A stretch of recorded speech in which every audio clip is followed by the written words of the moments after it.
welcome to the show. Thank you. Today we're going to be discussing Sula.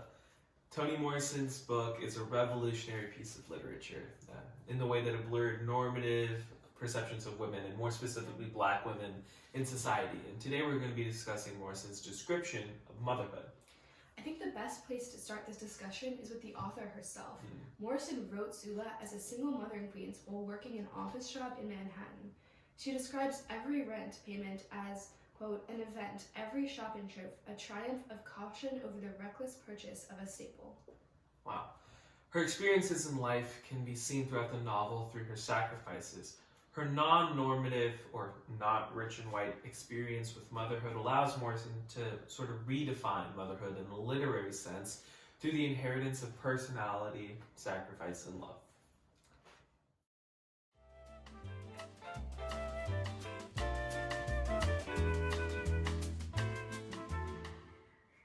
I'm Jacqueline Tingle. And I'm Rishi Malay. And this is Toni Theories. So Rishi, what do you think about the book?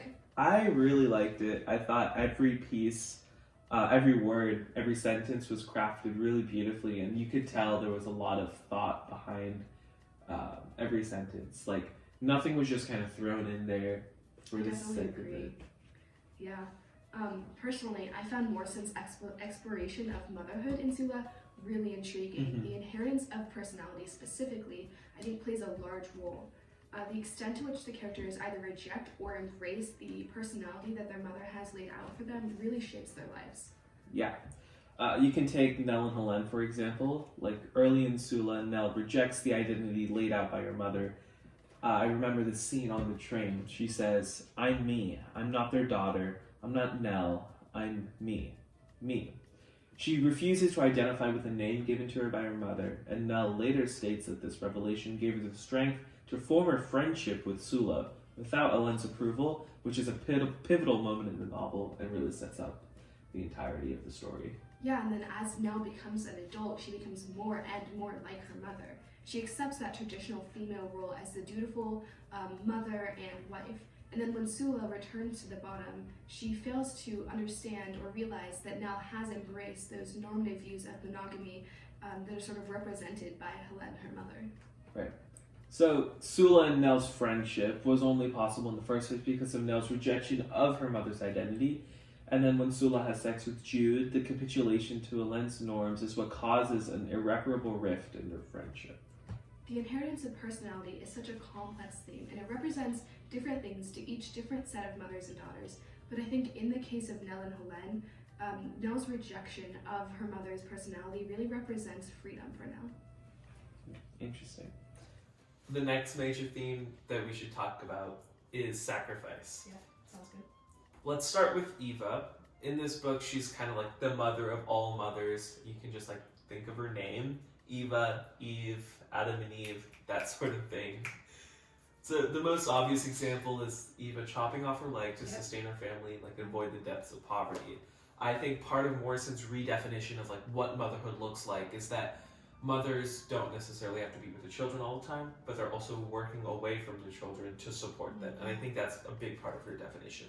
Before this novel, conventional maternality was the mother cooking or being a caretaker for kids, while the man would earn money, which is a pretty white, middle-class, exclusive idea. Right. But Morrison changes this to match modern life, where women earn money to support their children. Yeah, and we can connect this back to Toni Morrison's life as well, where she was working away from her children in Manhattan to support them, distancing herself from like that stay-at-home mom like kind of archetype. You know, Eva's self-mutilation goes far to show the extent of her sacrifice, but it also shows up in less extreme ways. Right. One scene that really stuck with me is when Hannah asks Eve, "Mama, did you ever love us?" Eva responds with anger. She says, "The big old eyes in your head would have been 2 holes full of maggots if I had it." She goes on to lecture Hannah about why Hannah perceives motherly love as simply coddling and playing with her children. She says, "Ain't that love? You want me to tinkle you under the jaw and forget about them swords in your mouth?"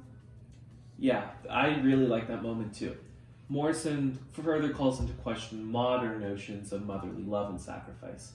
In difficult times, Eva doesn't really have the luxury of playing with her children because death is like just around the corner for her. So she challenges not only the assumption that mothers should always be with their children, but also that they should always be sweet and loving. While Eva is certainly not portrayed as a perfect person, her sacrifice allowed generations after her to access a better quality of life.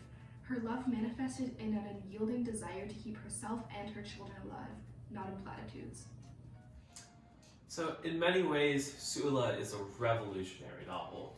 Morrison upended traditional notions of motherhood and radically reimagined love and sacrifice. And she did this all while working as a single mother.